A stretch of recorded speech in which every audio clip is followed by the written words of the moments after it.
Bonjour à toutes, bonjour à tous. Voilà, je suis très heureuse d'être ici pour pouvoir échanger avec vous. Voilà, autour d'un livre qui vient de paraître, qui s'appelle La part terrestre, ouvrir l'urbain à sa teneur écologique. J'espère que tout le monde m'entend, je vais peut-être essayer de parler plus fort, non? Ouais, c'est ça. Donc, je suis Jennifer Buick, je suis architecte de formation, je suis professeure en urbanisme et aménagement à l'université Gustave Eiffel et je co-dirige un laboratoire de recherche, disons je suis directrice adjointe de ce laboratoire de recherche qui s'appelle le Lab Urbain.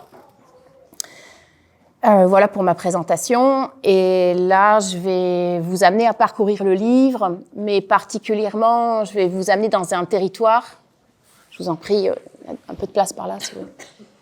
Je vais vous amener à découvrir un des territoires qui est traversé dans le livre et que j'ai traversé, qui est un territoire de delta, qui est le delta du Mississippi. Voilà, d'autres en ont déjà parlé. Moi, je vais utiliser ce territoire pour interroger le sens de la fabrique urbaine aujourd'hui à l'heure de l'Anthropocène. On aura tout un temps pour prendre des questions et je suis assez à l'aise avec l'idée que si vous me coupez, je trouve ça adorable en fait, comme ça, c'est assez interactif et donc voilà, ne vous limitez pas à poser des questions à la fin. Vous pouvez aussi me couper en cours de route, même si je donne la sensation d'être dans un tunnel. Donc merci d'avance pour vos questions. Et merci, j'en profite aussi, merci aussi au festival, voilà, à Valérie qui est dans la salle et voilà, à toute l'équipe aussi aux éditions 205, voilà, d'avoir rendu possible cet événement et la publication de l'ouvrage. Donc la part terrestre. Juste parce que peut-être qu'il y a quelques universitaires dans la salle, ce livre est issu en fait de mon habilitation à diriger des recherches, donc c'est l'étape après la thèse, souvent 10 années après la thèse. Et la part terrestre, pour moi, c'est un moment où je m'interroge en tant qu'architecte, en tant qu'urbaniste, en tant que quelqu'un voilà, qui doit former des personnes qui vont fabriquer les territoires de demain, intervenir dans les territoires de demain, sur la façon de pouvoir faire cette transmission, alors qu'en fait, nos fondements de la discipline, le fondement même de nos sociétés sont bousculés, sont profondément bousculés. Cette bousculade est, on va dire, une crise globale, une crise de régime dans laquelle les limites planétaires, en tout cas 6 sur 9, sont franchies. Et je m'interroge sur la place de l'urbanisme dans tout ça. L'idée, c'est pas d'aller chercher un coupable, c'est plutôt de se mettre dans une posture constructive, de savoir en fait qu'est-ce qu'on doit faire, qu'est-ce qu'on peut faire. C'est se tenir sur une ligne de crête où d'un côté, qui est pas facile à tenir, où d'un côté, il y a le défaitisme, se dire en fait à quoi ça sert, parce qu'on est mal barré, je résume. Et de l'autre côté, c'est vraiment, on va trouver des solutions et ça va bien se passer. Donc d'un côté, défaitisme, de l'autre côté, optimisme, et j'essaye d'avoir une ligne, et j'aimerais bien qu'on la partage, de vous engager sur ce chemin si vous n'y êtes pas, se dire, voilà, il y a une ligne, elle est serrée, elle est invisible, elle est compliquée, de se dire, bien, comment on peut faire, parce que le défaitisme va amener à l'inaction, et l'optimisme nous amène droit dans un mur, en fait, qui n'est pas si évident, parce qu'on a les fondements qui sont bousculés. Et donc, je fais partie des gens qui pensent que si l'urbanisme, si l'aménagement est un part du problème, on a aussi des éléments, non pas de solution, mais en fait, quand même, quand il n'y a pas l'urbanisme, c'est encore pire, en fait, quand il n'y a pas d'aménagement concerté, de pensée du bien commun. C'est encore pire. Mais pour autant, où se situe la fabrique des territoires à l'heure actuelle? Elle n'est pas complètement du côté du défaitisme, mais en fait, sans changement fort de modèle, on peut se dire que le business as usual est une forme d'optimisme involontaire, en fait. Si on fait confiance, si on se dit les modèles que sont la ville durable, la ville en transition, si tout ça, on le laisse aller, est-ce que c'est suffisant? Je ne sais pas. La façon donc moi, je suis partie du principe que la modification anthropocénique de nos conditions d'existence sont tellement fortes que de fait, les savoirs sur lesquels repose l'urbanisme, sur lesquels on pourrait fabriquer l'urbanisme de demain, doivent être repensés. Et que l'urbanisme, je le perçois comme un geste. Le geste, c'est au-delà d'un simple mouvement. Le geste est une pensée plus globale, comme pourrait, les pensées. Il y a énormément d'écriture sur les gestes, et je vais me référer surtout à Wilhelm Flusser, qui est un philosophe qui a permis d'illustrer les gestes à partir de gestes simples. Et j'y reviendrai plusieurs fois à Wilhelm Flusser, mais pour moi, l'urbanisme est un geste d'aménagement. Mais ce geste, il a possiblement changé de nature, comme tous les gestes changent de nature quand il y a une crise globale. Donc, quel est le geste de l'urbanisme ? Le bouquin propose d'aller tester cette teneur écologique de l'urbanisme, son potentiel écologique, sous forme non pas d'un a priori, mais d'une hypothèse de travail à travers différents territoires et différents modèles. Aujourd'hui, on va se prendre les pieds vraiment on va se perdre vraiment dans un marais qui est celui du delta, qu'on voit ici s'afficher, du delta du Mississippi. Mais juste pour vous dire, il y a aussi d'autres études de cas, dont je ne vais pas rentrer dedans aujourd'hui. Il y en a une première, parce que ce livre, je l'ai écrit depuis Grenoble, où j'ai exercé pendant 10 ans.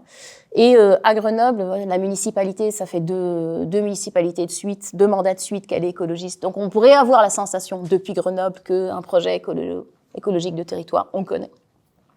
Ce que je dis simplement sur Grenoble, c'est que le projet écologique de territoire s'étend sur un temps plus long que ces 2 mandats et qu'il n'est pas donné. On ne peut pas vraiment... Si on l'étudie sur 50 ans, en fait, il n'a pas une ligne claire, il se développe et que... On doit pas le penser comme un a priori, comme ce qu'on a vu à Grenoble, avec les exemples que vous connaissez d'une ville qui est comme peut-être celle de Lyon aussi, avec des aménagements qu'on pourrait tenir pour acquis.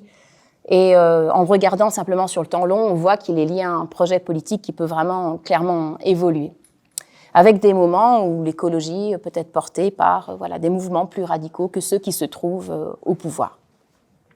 Il y a un autre territoire qui est étudié, c'est celui de Notre-Dame-des-Landes, qui a été énormément étudié et dont mon travail est surtout d'aller chercher à faire la synthèse large, ce que l'on trouve à la fois pour Notre-Dame-des-Landes, mais plus globalement dans l'ouvrage.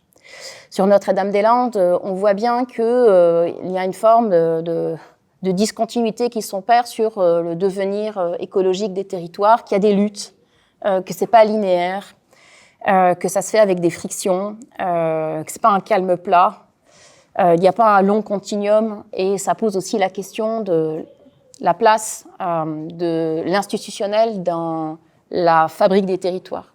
Jusque-là, la fabrique des territoires, l'urbanisme, c'est quelque chose de très institutionnel. Et on voit là s'opérer des possibles bascules, possiblement à plus grande échelle.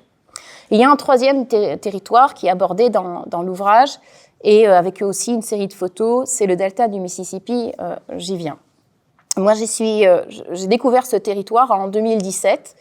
Donc, j'y ai été professeur invité à la Louisiana State University à Baton Rouge. Et j'y suis allée avec une pensée un petit peu clairement naïve, en me disant ce territoire, quelques années après des catastrophes écologiques comme Katrina par exemple, comme Deep Horizon, donc d'un côté des grandes tempêtes dévastatrices qui génèrent des inondations, et de l'autre côté des catastrophes pétrolières.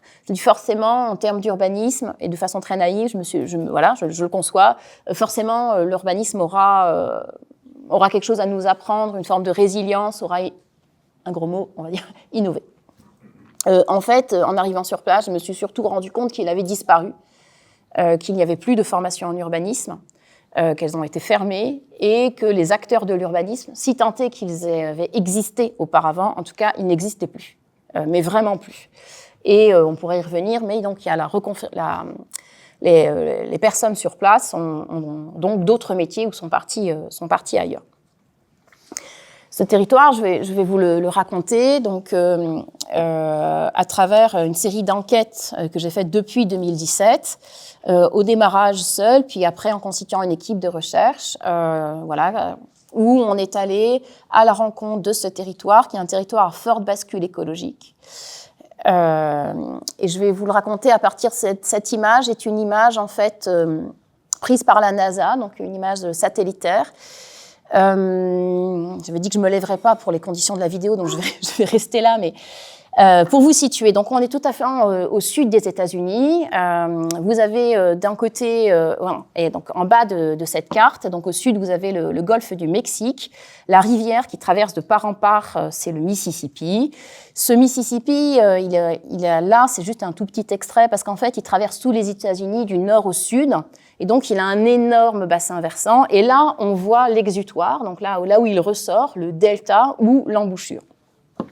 Ce Mississippi, donc vous le voyez, c'est assez clair, il traverse une forme de diagonale, ce delta.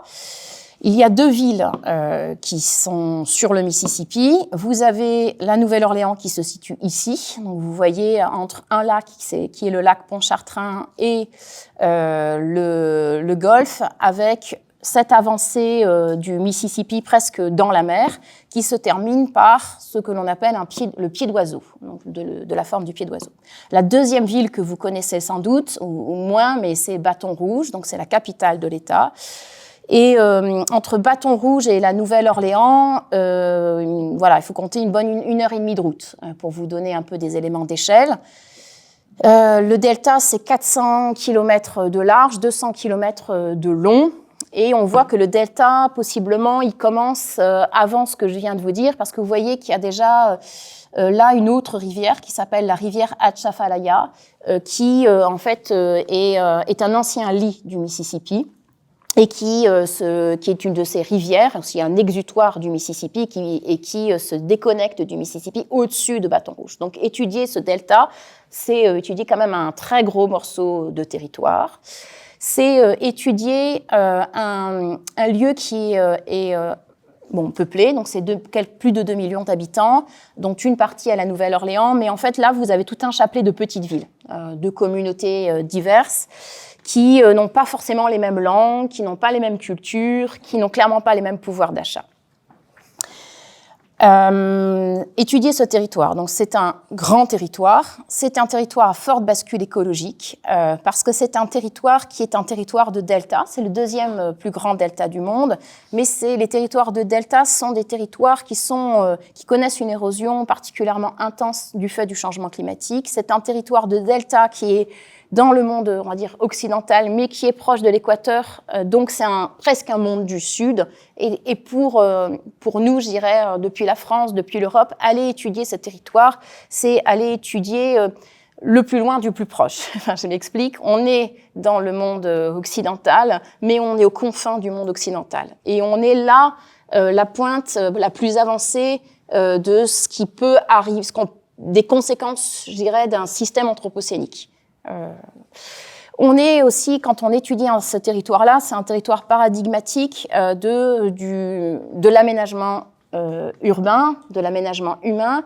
Le Mississippi, il est canalisé de part en part. Quand on dit canalisé, ça veut dire que son bassin versant, donc on ne voit pas là, mais tout ce qui se trouve vers Chicago, par exemple, toutes les rivières, là, j'ai pas mis de carte, mais il y a un système de barrage sur toutes les rivières qui vont être les affluents du Mississippi. Il est canalisé, il est dragué, il est endigué, et c'est une œuvre urbaine, une construction humaine, de très très grande ampleur, dont les États-Unis pourraient aussi considérer comme une fierté nationale, le fait d'avoir cette artère naturelle, artificielle, qui traverse leur territoire. En termes de gestion, c'est géré par l'armée américaine, donc c'est Army Corps of Engineers, qui gère l'intégralité du Mississippi dans tout son ensemble et pas seulement que le delta. Ce territoire, il a une bascule écologique forte. C'est la disparition de sa terre. La terre, c'est donc la masse terrestre du delta, donc son sol, disparaît. J'espère qu'avec la projection, vous le voyez, parce qu'il est très difficile en fait d'avoir une carte qui fasse sens quand on parle du delta. 1, pour montrer son échelle, et 2, la bascule, et 3, la complexité du truc. En fait, ce que vous voyez dans toutes ces zones-là, c'est un espèce de vert bleu mélangé.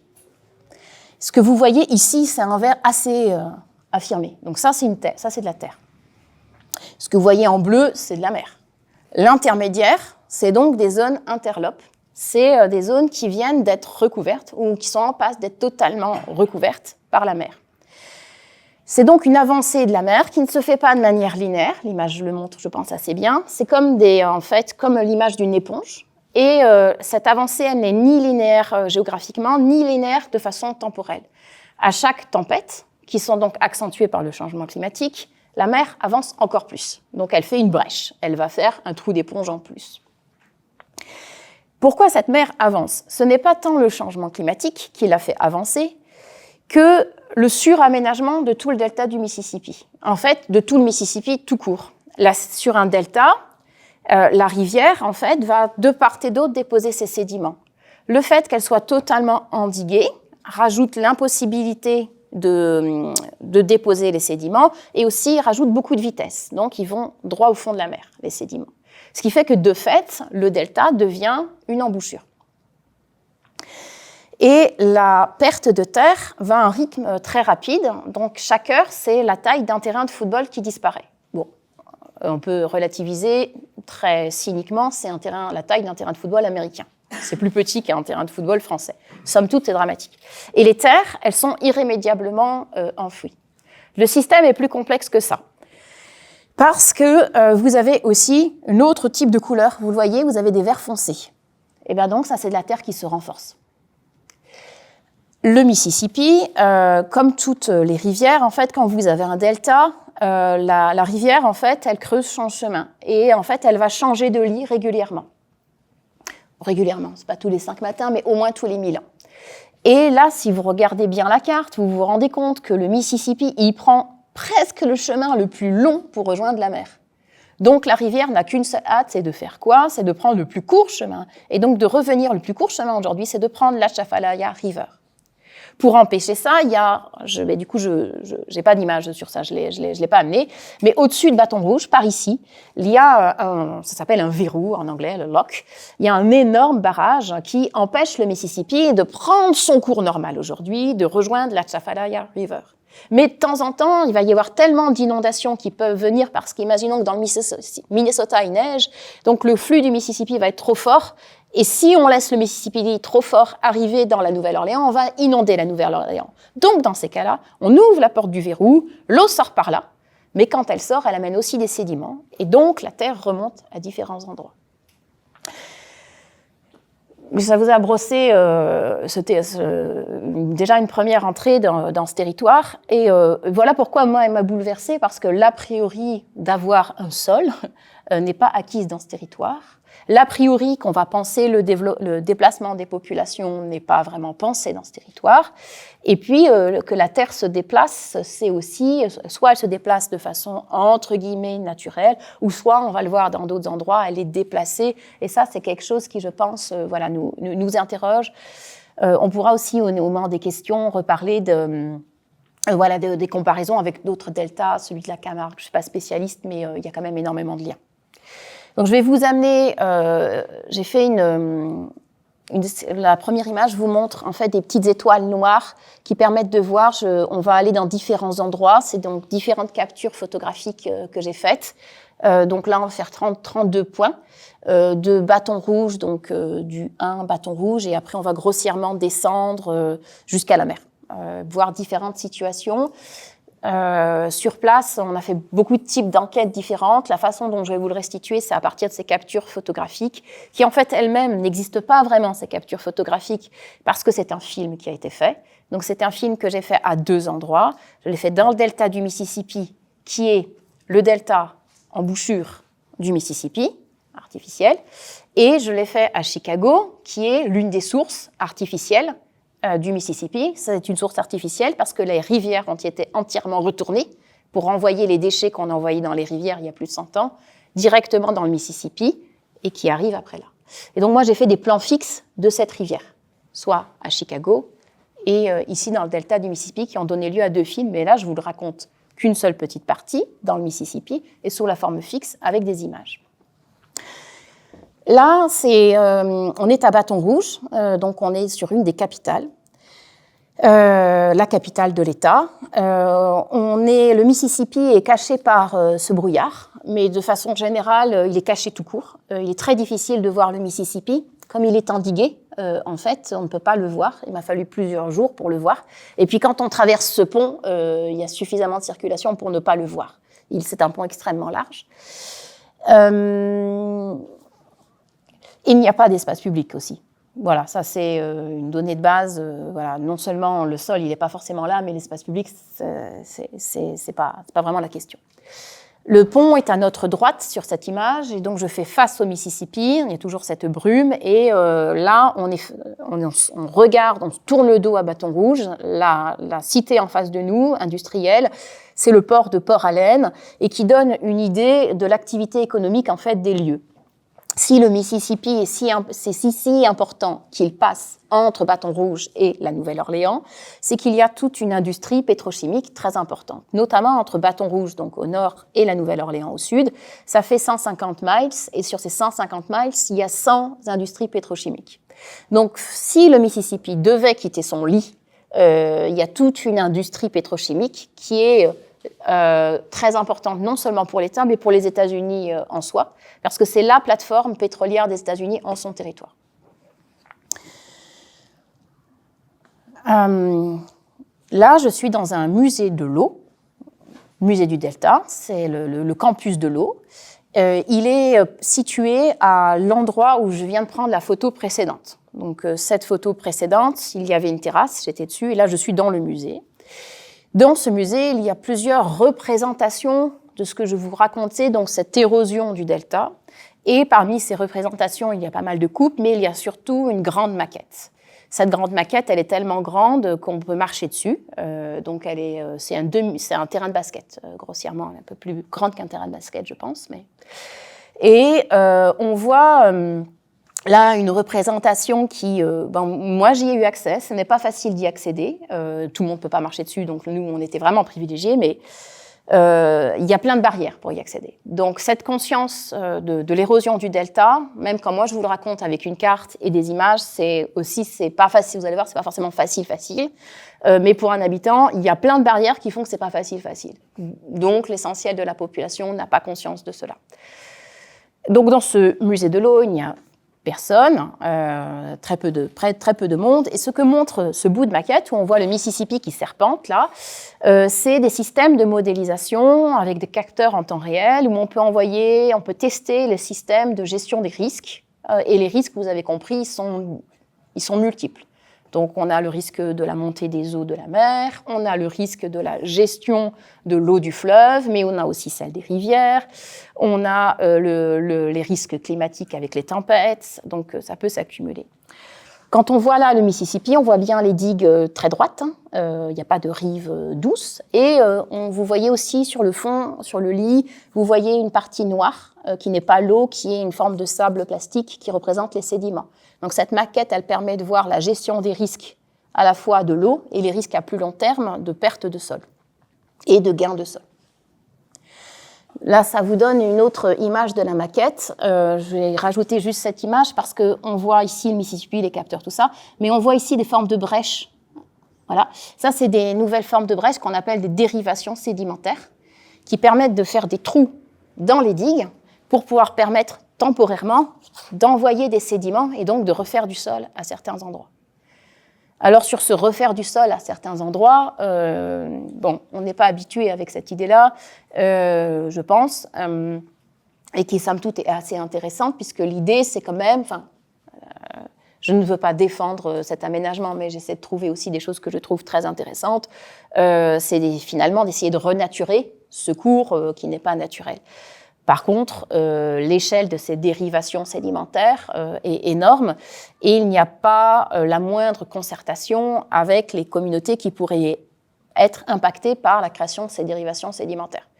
Là où se crée le sol, c'est par une approche coût-bénéfice coût-bénéfice. C'est pas du tout il n'y a pas du tout la moindre concertation avec des pouvoirs publics locaux, et sans parler des habitants. Il y a un cas de concertation majeure, peut-être que certains d'entre vous connaissent, c'est sur l'île Saint-Charles, où en 2016, il y a eu les premiers réfugiés climatiques sous l'ère Obama, et même sur cette délocalisation de population-là, qui est la plus emblématique, on peut revenir dessus pour déconstruire un peu le mythe de la co-construction. Mais ça, c'est vraiment anecdotique par rapport à ce qui se passe d'ampleur de délocalisation forcée de populations qui ne sont pas délocalisées, qui subissent. Alors, maintenant, je continue la descente vers le nord, et là, je suis dans la vallée de l'Atchafalaya River, donc qui, si le Mississippi n'était pas endigué, canalisé et dans le verrou, circulerait vraiment par là. C'est non pas dans cette rivière-là, parce que c'est quand même un réseau dans la rivière, et donc c'est là la partie où on gagne en hauteur. L'image ne le montre pas là, mais ce qu'elle montre, c'est aussi les grands systèmes de digues que vous avez non seulement sur le Mississippi, mais là, vous avez sur une petite rivière qui fait partie du réseau hydraulique d'une autre petite rivière, et vous voyez l'immense digue. Et l'immense digue, elle ne sert pas à... elle sert à empêcher, bien sûr, que la rivière, quand il y a le lâcher du Mississippi dedans, ne se déverse dans les zones plus urbaines. On va voir différents types de protection, donc en fait de géo-ingénierie de grande ampleur dans cette présentation. Là, vous en avez une autre qui s'appelle Bonnet Carret Spillway, et c'est un déversoir mécaniquement contrôlé. Donc, vous voyez la grue, là, dessous, en fait, c'est des formes de sas qui peuvent s'ouvrir en cas de montée des eaux du Mississippi. Alors, où se trouve le Mississippi sur cette image? Il est derrière le dos de l'objectif, donc il est dans le dos. Donc, quand le Mississippi arrive avec trop d'eau, vraiment trop d'eau, malgré le fait qu'on ait lâché de l'eau vers la Atchafalaya River, quand l'eau arrive dans le Mississippi à cet endroit-là, et qu'il y en a encore trop et que ça pourrait inonder la Nouvelle-Orléans, qui est une forme de forteresse qui si on met de l'eau dedans, vous voyez le problème, qui s'enfoncerait. Donc, on va prendre, au moment d'un méandre du Mississippi, on va prendre l'exutoire de l'eau, on va l'amener sur une plaine doucement en pente, et on va ouvrir ici. Et de l'autre côté de la photographie, donc de l'autre côté du mur, on a une plaine qui est inconstructible, inondable, dans laquelle ce surplus du Mississippi va aller, et il va aller dans le lac Pontchartrain, que je vous montrais au démarrage, qui est donc juste au nord de la Nouvelle-Orléans. Quand vous faites ça, vous protégez la Nouvelle-Orléans, mais le lac, il prend trop d'eau, donc les rivières qui vont vers le lac vont fonctionner possiblement en sens inverse et vont pouvoir remonter jusqu'au nord et inonder Baton Rouge, où il y a même des réfugiés climatiques dû aux délocalisations dans le bassin du Mississippi. Le fameux méandre, donc là, c'est je me suis retournée, on va dire, et là, je regarde le Mississippi. Vous le voyez ici, vous voyez le nombre de bateaux qui est très conséquent, et cette fameuse première plaine qui va permettre d'accueillir l'eau avant d'aller dans les portes mécaniques, puis après dans la zone inondable, puis après dans le lac, etc. Je continue de descendre le Mississippi, donc depuis Baton Rouge vers la Nouvelle-Orléans. On est dans un espace où il y a les industries pétrochimiques, dont on a parlé tout à l'heure. Cet espace-là, il a un nom dans la littérature et dans le sens commun. Il s'appelle Cancer Alley, l'allée du cancer, l'allée des cancers, du fait du fort taux de mortalité. Cette image-là est une image extrêmement cliché qui a été médiatisée de plein de façons et qui a été prise par d'autres que moi et bien mieux que moi, mais qui vous donne un peu l'atmosphère de ce territoire pour lequel, en fait, moi, dans mes photographies, il n'y a jamais personne. Voilà, moi, je photographie les sols. Bien que j'ai beaucoup discuté avec les gens, je les ai peut-être photographiés aussi, mais ils sont pas dedans. Mais au moins, là, ça rappelle que, voilà, l'impact que ça a, que tout ça a sur le territoire. Une autre expression du système de fortification. Là, j'ai traversé la Nouvelle-Orléans et je suis, j'ai oublié de vous le dire tout à l'heure, un delta, j'aurais dû vous le dire quand il y a la carte, mais un delta, de fait, normalement, il fait comme ça. Donc, il y a plein de petites rivières. Donc, on a vu celle de l'Atchafalaya, qui est celle-ci. On a vu le Mississippi, qui est celui-là. Mais il y en a d'autres. Il y a Tech, ici, disons le bayou Tech, donc Atchafalaya, Mississippi, La Fourche, Saint-Bernard. En gros, c'est ça. Et donc là, on est du côté Saint-Bernard. Et le côté Saint-Bernard, c'est là où il y a l'érosion la plus forte. Et la Nouvelle-Orléans est ici. Et donc, la Nouvelle-Orléans a un système de fortification qui lui est propre, avec d'énormes pompes, des murs, tout ça. Et là, vous avez une des portes pour accéder ou réaccéder à la Nouvelle-Orléans. Donc, bon, à vrai dire, je ne peux pas vous dire si c'est une porte d'entrée ou une porte de sortie, mais en l'occurrence, vu où elle est placée, c'est plutôt quand même porte de sortie. Donc, elle est plutôt côté mer, celle-ci. Et c'est-à-dire qu'en cas de tempête, pour ne pas refaire Katrina, et où, en fait, à Katrina, ce sont les quartiers les plus pauvres de la Nouvelle-Orléans qui ont été dévastés. Donc, en fait, on ferme les accès à la ville. Voilà. C'est un des systèmes donc, de fortification globale, d'endiguement. Et là, c'est un système de fortification qui est perpendiculaire au fleuve. Ça fait tout le tour de la Nouvelle-Orléans ? Non. Grossièrement, toute la Nouvelle-Orléans a de fait une fortification, oui. Après, ce n'est pas forcément celle-ci. Elle peut s'exprimer de plein de façons. Les gens ne peuvent ne pas la voir, puisque ça peut être, comme on avait vu dans l'image de la Tchafalaya, une forme de butte, en fait.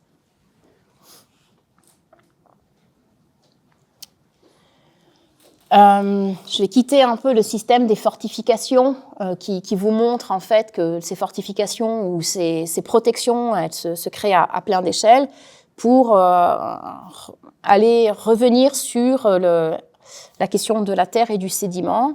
Là, on est dans un port, c'est un port qui s'appelle Mitchell Grove, et en fait, je suis en train de descendre vers le Pied d'Oiseau. Donc, c'est un des ports du Pied d'Oiseau. C'est pas le port terminal dans le Pied d'Oiseau, c'est dans la ligne entre. C'est un port, en fait, au niveau des industries et des activités économiques, la principale, c'est les industries pétrolières et gazifères. Et la seconde, c'est la pêche, qui peut être à la fois de l'ostréiculture, des fruits de mer, des crevettes, crabes aussi. Donc là, on est sur un port crevettes, un port important. Et c'est là que cette photo ne peut plus être faite aujourd'hui, parce que dans mon dos, il y avait les travaux pour une dérivation sédimentaire, qui s'appelle pour la baie de Barataria. Sur mon image, aujourd'hui, je serais où se placerait la dérivation sédimentaire. C'est sans doute techniquement pertinent de la mettre là, sauf que socialement, là, on est en train de combler un port, en somme. Donc l'accès à la mer se situe là. Ce qui fait que quand on discute avec les gens qui sont là sur place, il y a une réaffectation totale de leurs activités économiques à prévoir, disons qu'ils autogèrent eux-mêmes, qui n'est pas prévu de façon globale. Là, c'est un autre port qui est un peu plus bas, qui est plus protégé, mais c'est vraiment le Mississippi est dans mon dos. Là, on commence à avoir des langues de mer qui apparaissent.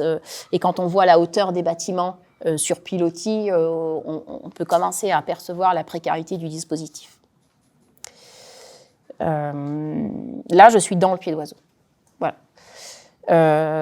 Vraiment au fin fond. Ça va me permettre de parler de ces sols qui sont normalement un sol de delta. Ils sont très variés, des sols de delta. C'est des sols de marais. Là, vous avez un sol de marais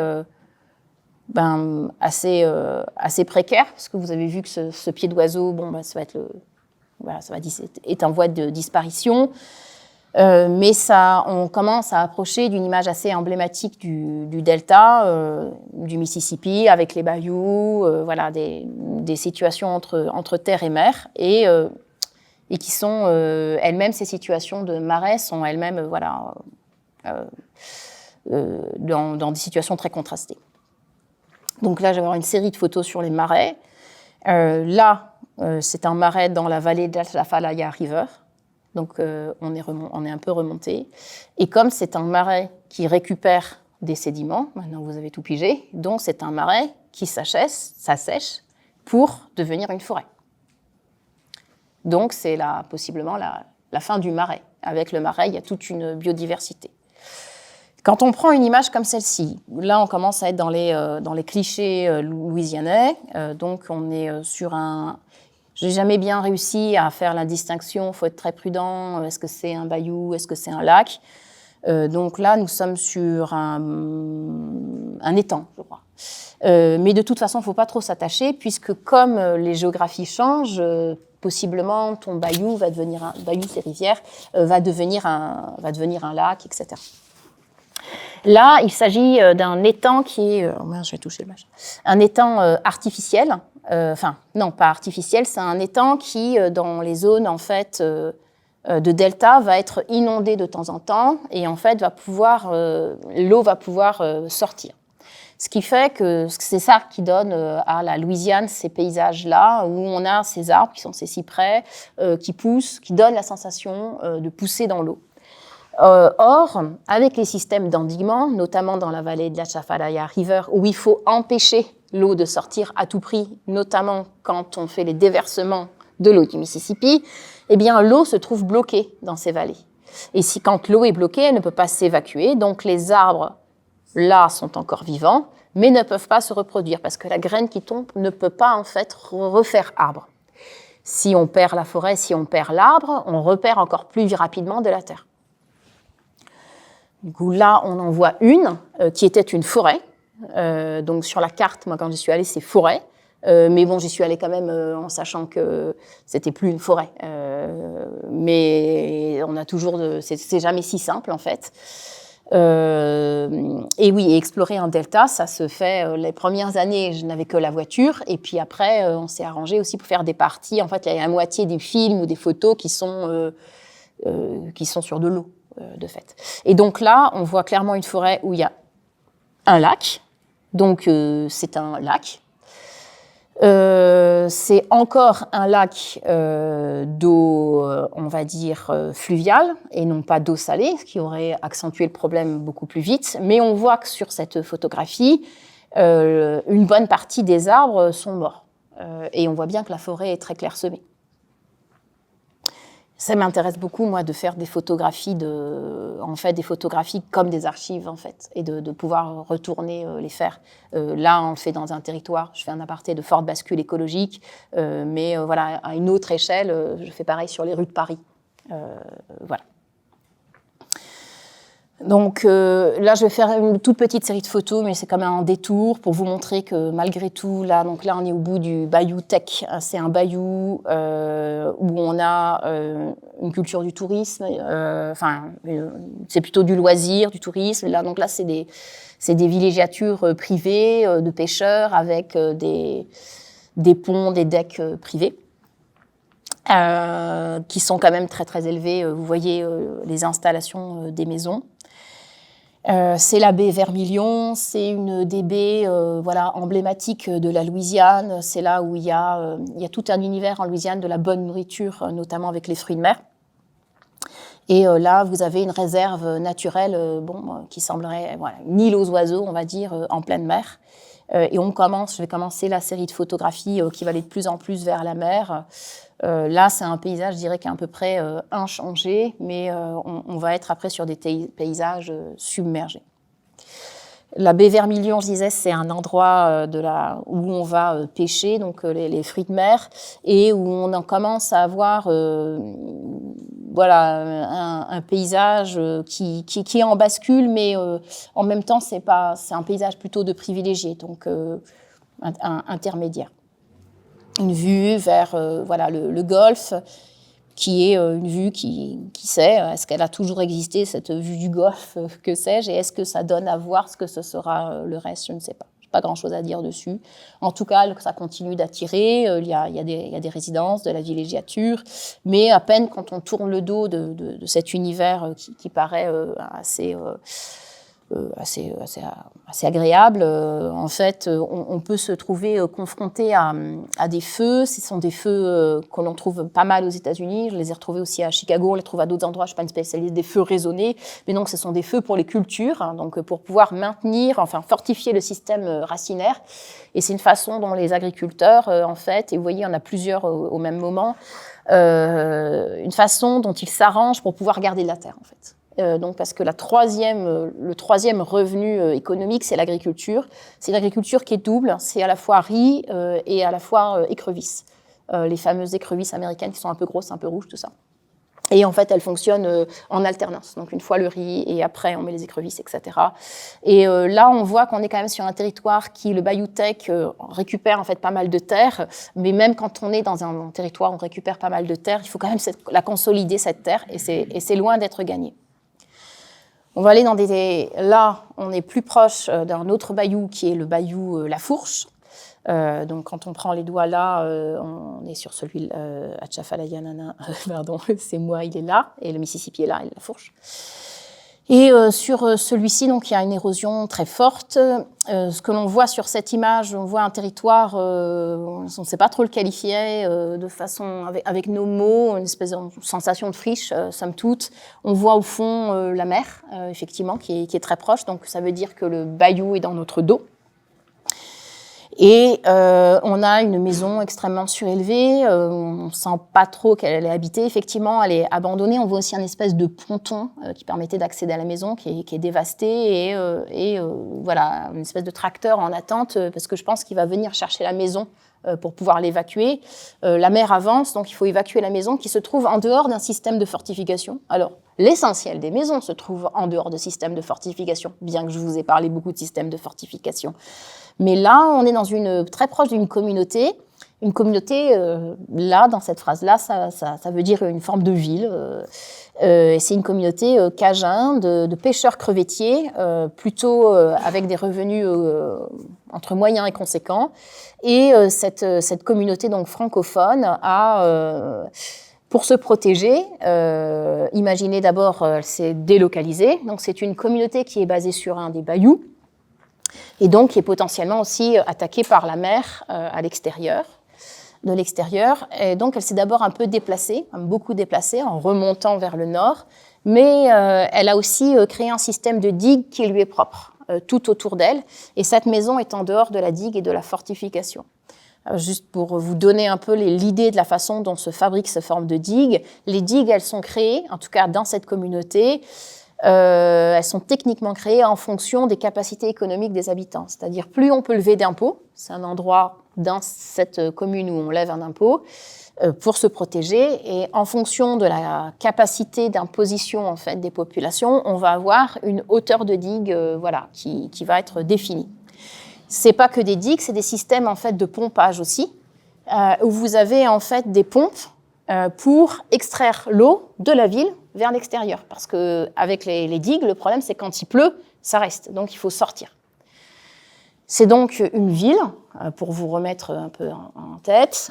Vous avez une avancée de terre, vous avez de la mer de part et d'autre, vous avez un bayou en plein milieu donc qui traverse, vous avez la ville construite autour, vous avez un système de fortification, la mer avance, vous avez ici des portes, à la fois pour la route qui fait comme ça, et à la fois pour le bayou, la rivière qui fait comme ça. En cas de forte tempête, on ferme la porte pour pas réinonder, on se clôt et on envoie des pompes pour remettre dehors.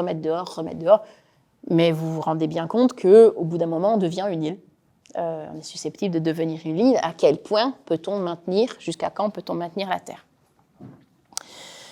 Donc là, on est dans des territoires qui sont en dehors de ces systèmes de fortification-là et qui sont en passe d'abandon. Je suis très pudique, en fait, sur ces territoires de l'abandon, mais ils sont... c'est dur, en fait, c'est extrêmement dur, parce que les gens, en fait, ne sont pas accompagnés dans le déplacement et dans l'abandon. Donc, ce que vous voyez là, au fond, c'est des mobilhomes. C'est-à-dire que les territoires sont dévastés, sont possiblement inaccessibles. Par exemple, la route sur laquelle je suis, là, vous voyez, c'est la route, ça. Elle est couverte de déchets. Et en fait, elle n'a plus de terminus. On va le voir tout à l'heure. Donc déjà, pour accéder dans ces territoires, c'est le bout du monde. Et les gens n'ont pas de possibilité de relogement ailleurs, en fait. Donc, si l'État leur prête un mobilhome, parce que c'est une forme de prêt sur 18 mois, et après, il faut le racheter, et donc ils n'ont pas forcément les moyens de le racheter, ou alors il faudrait avoir retapé sa baraque, mais si tu n'as pas la route, et puis si tu n'as pas l'argent, ben, vous voyez, bref. Ça, je monte peu sur les photos, mais c'est la réalité. La route. La fameuse, qui mène à Liville normalement, donc depuis Liville, elle est là, elle est bloquée, elle s'arrête. Et vous voyez une autre route à une autre échelle qui a été créée, donc c'est une autoroute, la LA1, donc qui vient remplacer l'ancienne route. Alors, c'est donc une route, je pense qu'on peut le concéder, elle est assez élevée en hauteur, qui donne une petite idée de l'élévation attendue du niveau de la mer. On peut aussi se dire qu'elle n'est pas faite pour... Enfin, on ne voit pas les échangeurs qui permettraient d'atterrir, d'aller de part et d'autre. Donc, on a bien compris, voilà. Mais du coup, elle va où, la route? En fait, elle vient de grossièrement les centres urbains, donc la Nouvelle-Orléans, le Nord, et elle va au port pétrolier des États-Unis, enfin, voilà, qui s'appelle Port-Fourchon. Entre les territoires sont... pudiquement, on va dire, abandonnés. Voilà. Somme toute, pour avoir des industries pétrolières qui fonctionnent, il faut avoir des gens pour travailler. Et donc, il y a quand même cette idée de maintenir les activités économiques, donc de maintenir les usines, maintenir le fleuve, c'est indispensable, et qu'il y ait quand même des populations qui ne soient pas trop loin. Et ce n'est pas des boulots qui seront très... voilà, ce n'est pas des boulots rêvés. Voilà. Et on voit la route, de nouveau, la nouvelle. Donc je suis depuis l'ancienne route. Et je regarde la nouvelle. On voit les territoires qui étaient des territoires habités, ils sont de plus en plus recouverts. Voilà, entre des jeux entre eau salée et eau fluviale. Quand on arrive à Port-Fourchon, le port pétrolier, je n'ai pas mis d'image, vous pouvez aussi tourner à gauche, sachez. Et c'est le haut lieu touristique de la Louisiane pour les Louisianais. C'est une île. Donc, vous avez la mer des deux côtés de cette bande de l'île. Vous êtes dans le golfe du Mexique. Et ça, c'est une ville, c'est une forme de Riviera. C'est la Côte d'Azur, en fait. À une moindre échelle, parce que c'est quand même la Louisiane, c'est différent.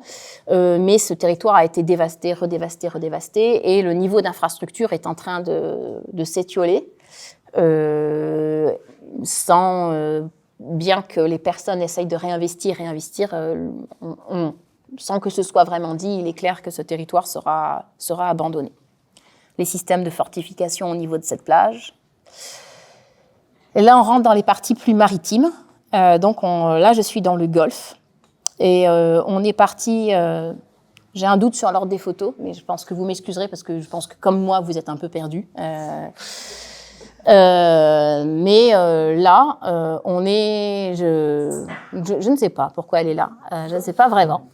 Enfin, je sais pourquoi je veux vous parler de cette photo, mais il n'y a pas sans lien avec la précédente, si ce n'est qu'il s'agit aussi d'une île qui est en fait un tumulus. Enfin, ce qui reste d'un tumulus, ce qui veut dire que c'était une colline, toute relative, parce que dans un delta, la colline, c'est pas les Alpes, hein, et que la mer ayant monté, il ne reste que ça du tumulus. Et ce tumulus était un haut lieu amérindien. Donc la disparition, bon, j'en dis pas plus. Et là, on est sur des territoires qui, sur la carte tout à l'heure, étaient ces zones interlopes entre le vert et le bleu, avec une eau voilà, qui est à 1 mètre du sol, enfin de l'ancien sol, et où les habitats ont été abandonnés. Donc, on peut faire comme ça une vingtaine de kilomètres. Voilà. C'est la masse. Donc, on voit des habitats qui sont abandonnés. Là, c'était l'église. Et je vais terminer par 2 photos. Je vais m'arrêter là sur le delta, puis je vais revenir au sujet de cette part terrestre. Je vais faire 2 dernières photos qui sont sur d'autres modalités d'essayer de sauver cette terre, ce delta. Ici, il s'agit d'une île barrière. Ces îles étaient déjà constituées. L'île barrière, j'aurais dû vous les montrer sur la carte, mais je vais remettre la carte après, comme ça, ce sera peut-être plus clair. Ce sont des îles comme des fins cils entre le golfe et puis la terre du delta. Vous avez des petites îles barrières comme ça. Et bien sûr, avec la montée de la mer, ces îles barrières, en fait, elles s'effondrent, elles s'enfoncent, elles disparaissent, elles sont absorbées. Et donc, il y a des projets pour les reconstituer. Ça me semble être effectivement essentiel, comme c'est la première barrière, en fait. Ce qui fait que là, on regarde vers le golfe, et donc on a toute une île encore derrière nous. Mais ces îles, elles sont à peu près à 30 km de la rive, qui est à peu près ferme, enfin, ferme, tout est relatif. Et il y a des pipelines de sable qui ont été faits sur 30 km pour amener en fait, le sable pour constituer ces îles et les ramener. C'est à la fois, ça pose plein de questions. Elles sont très décriées. La pipeline, c'est un territoire, effectivement, dans le delta du Mississippi, il y en a plein. Et c'est aussi une des activités des écologistes sur place de s'opposer aux créations des pipelines, celle sur le sable étant moins problématique que les autres. Et une dernière image, où là aussi c'est encore un retravail du sol actif, mais sous une autre forme que la dérivation sédimentaire ou l'île barrière. Ah, j'en avais une troisième, mais je ne vous l'ai pas dit tout à l'heure, je vais la dire. J'avais essayé de la dire sans oublier. Là, vous êtes sur un endroit où en fait il y a une reconstitution de marais. Alors pour vous dire où on est dans quasi un petit peu au-dessus du pied d'oiseau, et donc le Mississippi n'est pas loin, mais en fait même les endiguements du Mississippi commencent à casser, et donc l'idée c'est d'épaissir l'endiguement du Mississippi en refaisant des zones de marais. Et donc là ce sont des formes de géosol, une forme de tapis en fait un peu touffu, un peu épais, qu'on va poser dans la mer pour refaire des plantations de roseaux et reconsolider. Et l'autre forme de revégétalisation, de renforcement côtier que l'on voit, et je pense qu'il y en a encore d'autres, c'est pas exhaustif, mais je pense que vous m'excuserez, mais c'est aussi des plantations citoyennes qui sont faites pour reconstituer les îles barrières ou reconstituer les forêts. Donc il faut les faire en bateau par contre. C'est pas facile de vous amener dans un territoire qui soit aussi grand et aussi différent. J'espère que vous n'êtes pas complètement perdu et que ça vous amène à penser comme moi que le sol, qu'on considère comme un a priori, c'est pas gagné, et qu'il y a des choses quand même très intéressantes sur ce territoire qui sont faites pour essayer de faire avec ce bouleversement, mais aussi des choses très inquiétantes qui sont faites. Je me sens sur la ligne de crête entre désespoir et optimisme. Et pour revenir à l'objet, donc le fait que l'urbanisme en tant que tel, aujourd'hui, quand on se dit que l'on sait ce que l'on fait, quand on fait, je sais pas, un écoquartier, que ce sera bien suffisant, tout ça, enfin pas bien suffisant, mais qu'on est assez content. Moi, je pense que vous êtes là, on le partage, en fait, c'est pas que moi, c'est vous. Nous, en fait, le tournant écologique, le tournant, ce que j'appelle terrestre, dans la lignée de d'autres, de la tour, bien évidemment, en fait, on n'a pas pris la mesure. Pas totalement pris la mesure, que l'idée c'est pas de venir, que le temps peut être des modèles, c'est celui de la ville durable, ou celui de la ville en transition, que sais-je, c'est pas une rupture du geste de l'urbanisme qui soit suffisante. Tout n'est pas à opposer à ces modèles. La ville durable, c'est une course à la lenteur sur la ville durable. Je veux dire, depuis le temps qu'on en parle, voilà. Mais sur la ville durable, la qualité, ce que je trouve principal de cette ville durable, c'est la capacité à faire coopérer des acteurs ensemble. La ville en transition permet effectivement de impliquer dans des processus de projet des non-institutionnels et de porter des projets qui ne soient pas non plus tous spatiaux. Mais il y a aussi toute une pan de la pensée qui serait de penser l'effondrement, de se dire, quoi bon, qu'est-ce qu'on fait, tout ça. Et moi, ma posture, c'est de se dire, oui, non, mais en fait, il y a de quoi être pessimiste, il y a de quoi être un peu désespéré, et j'essaye je sais, ça va vous faire rire, je suis désolée, mais j'essaie d'organiser mon pessimisme. En regardant finalement des territoires où s'opèrent des choses, peut-être c'est plus facile dans d'autres territoires plus éloignés des nôtres pour voir de façon presque plus, pour moi c'est plus caricatural, avec plus de distance, moins collé aux acteurs de fait, parce qu'on comprend moins bien les choses, pour comprendre en fait cette situation de bascule et ce qu'elle donne à voir. Essayer d'organiser ce pessimisme, ça veut dire pour moi d'essayer de voir ce qui se joue. Quand on a tendance, comme moi je l'avais, peut-être à penser que le devenir écologique de l'urbanisme, c'est peut-être possiblement, de mon point de vue, à l'origine, j'avais tendance à penser qu'il y avait un devenir agroécologique qui me semblait nécessaire, que je pense toujours nécessaire.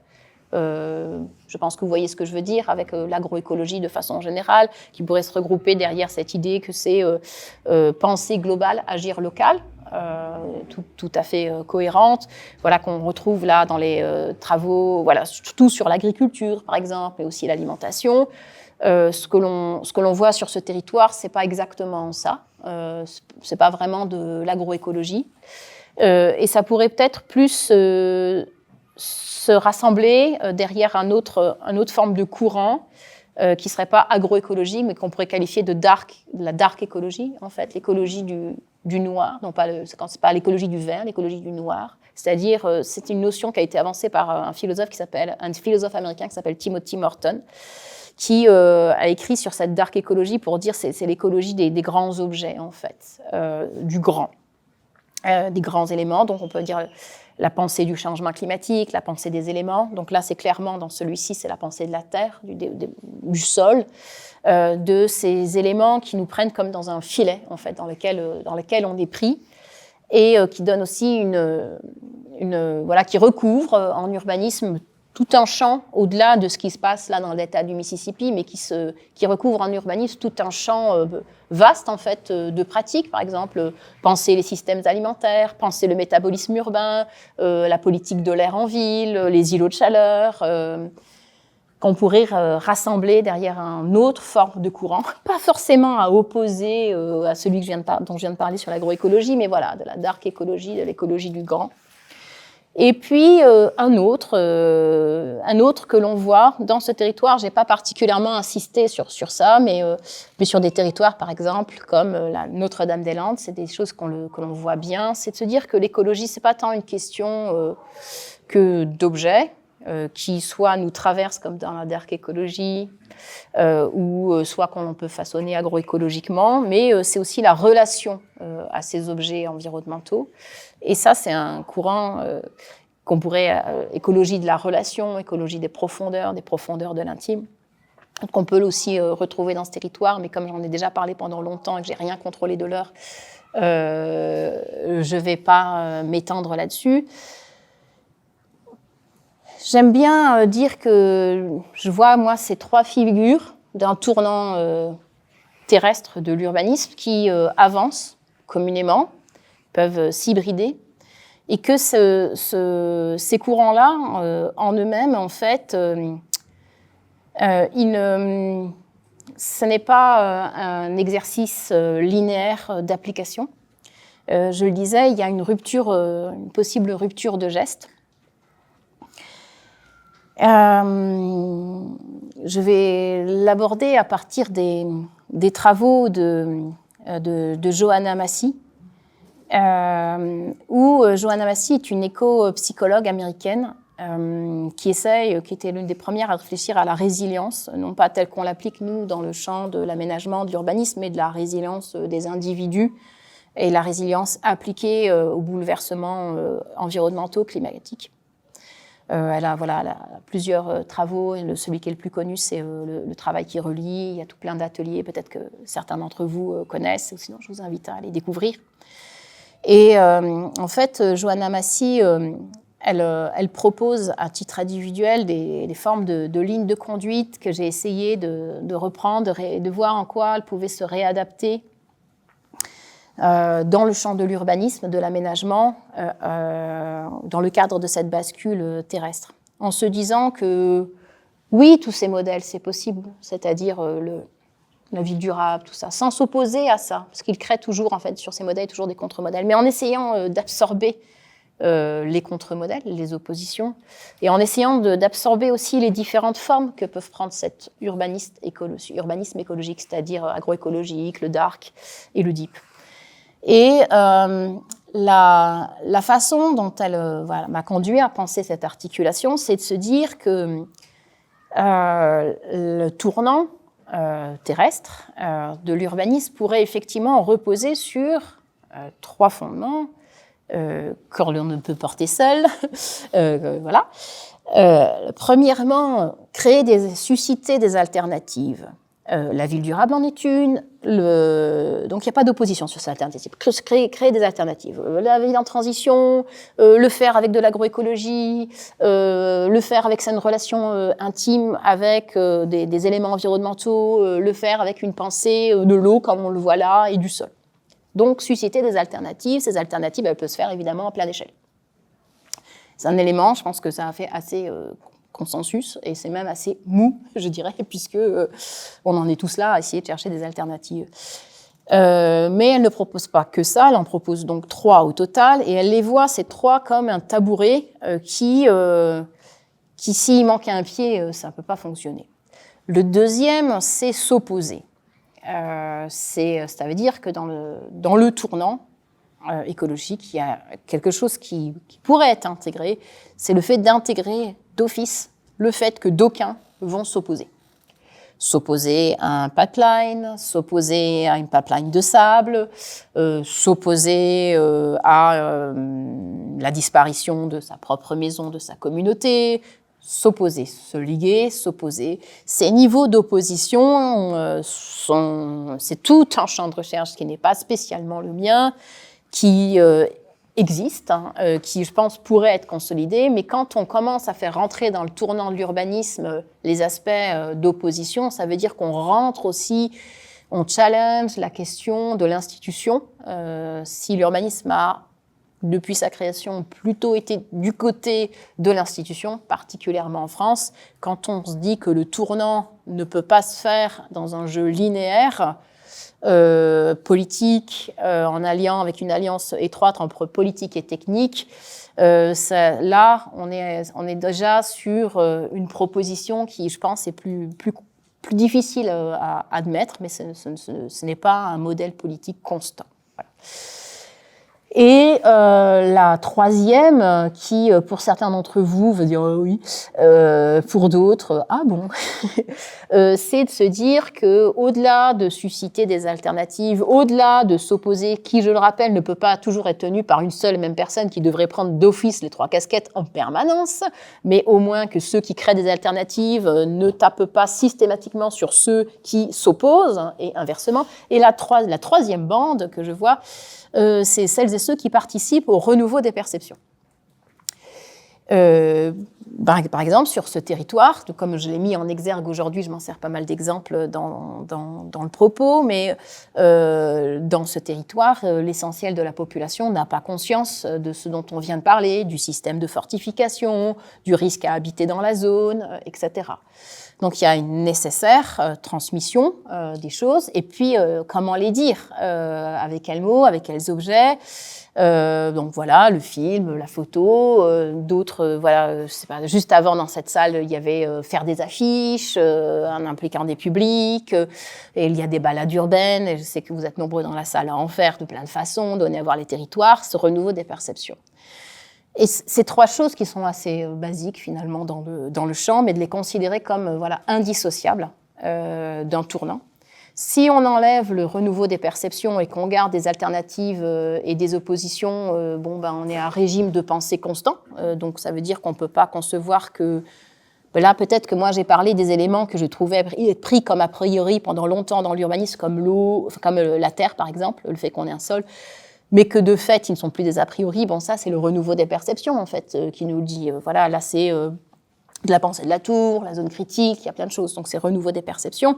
Si on enlève l'opposition, donc le numéro 2, dans ce cas-là, on va reproduire les inégalités sociales sans aucun problème. En fait, il n'y a pas de... Là, le modèle social, il est pas forcément bon. Ah oui, si on n'avait pas les perceptions aussi... on est possiblement dans un régime un peu totalitaire de la pensée. On peut aussi aller vers là. Bon, bref, les alternatives, généralement, personne ne pense à les enlever. Mais s'il n'y avait pas d'alternative et qu'on n'avait que de l'opposition et du renouvellement perceptif, on n'avance pas, parce qu'il n'y a rien de construit, de fait. Et c'est pas, je dirais, extraordinaire de le penser comme ça. Mais quand on l'admet vraiment, du coup, l'opposition, peut-être qu'on ne la porte pas soi-même et qu'elle est nécessaire, et qu'elle est tout aussi nécessaire que l'alternative et que le renouvellement perceptif, je trouve on se dit, en fait, ensemble, on tient possiblement une ligne. Et pour reboucler sur cette histoire de geste de l'urbanisme, en fait, Wilhelm Flusser, j'ai cherché dans le bouquin, les gestes d'humanité, tout ça. Est-ce qu'il y avait un geste de l'urbanisme ? Non, il ne le dit pas. Ils en fichent, en fait. Mais il va parler de l'urbanisme, effectivement, dans un des gestes. Et c'est le geste de planter. Alors sinon, il y a le geste aussi pour la recherche, c'est le geste de retourner les masques, sinon, ça je veux dire. Mais le geste de l'urbanisme, c'est le geste de planter, c'est le même que celui de jardiner. Alors au début, on pourrait se dire comme ça, ouais, ben c'est super écolo puisque tu jardines, enfin quelque part comme ça. Non, c'est un geste stratégique. Jardiner, c'est arracher, c'est retourner la terre, etc. Et je me suis dit, ben tiens, je vais continuer à regarder si dans les gestes de Wilhelm Flusser, il y a un geste plus terrestre en fait, qui correspondrait à une attention au terrestre global et donc moi à un urbanisme qui a cette portée terrestre. Eh bien, il y en a un que je voulais partager avec vous en guise d'ouverture et de conclusion, c'est le geste de se raser. Alors, se raser, ça paraît assez être étonnant avec... je vais essayer de m'expliquer et de tirer cette métaphore. Mais le geste de se raser, c'est un geste dans lequel on va réadapter, donc, parce qu'on passe un rasoir sur une peau. Si on le passe, j'imagine, trop vite, en fait, le résultat d'enlever des poils ne fonctionne pas. Si on le passe trop fort, on se blesse, donc on le réajuste. Et ce geste de se raser, effectivement, pour lui, c'est le geste le plus écologique, en fait. C'est celui qui donne à voir la peau du monde, qui révèle la peau du monde. Et cette peau du monde, pour nous, on a bien compris qu'elle peut être beaucoup plus grande qu'une simple surface, qui est pas juste un simple sol. Donc, révéler la peau du monde. Et j'aime bien cette idée-là, de se dire que le geste écologique n'est clairement pas un geste de plantation, bien qu'on puisse planter, on est bien clair là-dessus, mais globalement, c'est pas le geste stratégique d'une maîtrise, mais c'est un geste qui se réadapte, hein, comme on tiendrait le fil du rasoir, qui permet de révéler la peau du monde, dans lequel révéler la peau du monde, ça peut, si on prend les perceptions, révéler la peau du monde, on comprend bien ce que ça permet de dire, donner à voir la peau du monde. Si y a des oppositions, on peut s'opposer à ce fil de rasoir, on peut arrêter, et puis susciter des alternatives. Vous pouvez faire la forme que vous voulez, effectivement, plus ou moins haute, plus ou moins basse, plus ou moins large. Voilà, révéler la peau du monde qui nous amène aussi à tout un courant dans l'urbanisme autour de la description et du soin aux choses et plus largement. Je vais m'arrêter là, je n'ai pas conscience de si j'ai beaucoup parlé ou pas, et j'espère qu'il nous reste du temps. Oui, il nous reste pas mal de temps pour les questions, et donc ça, c'est super.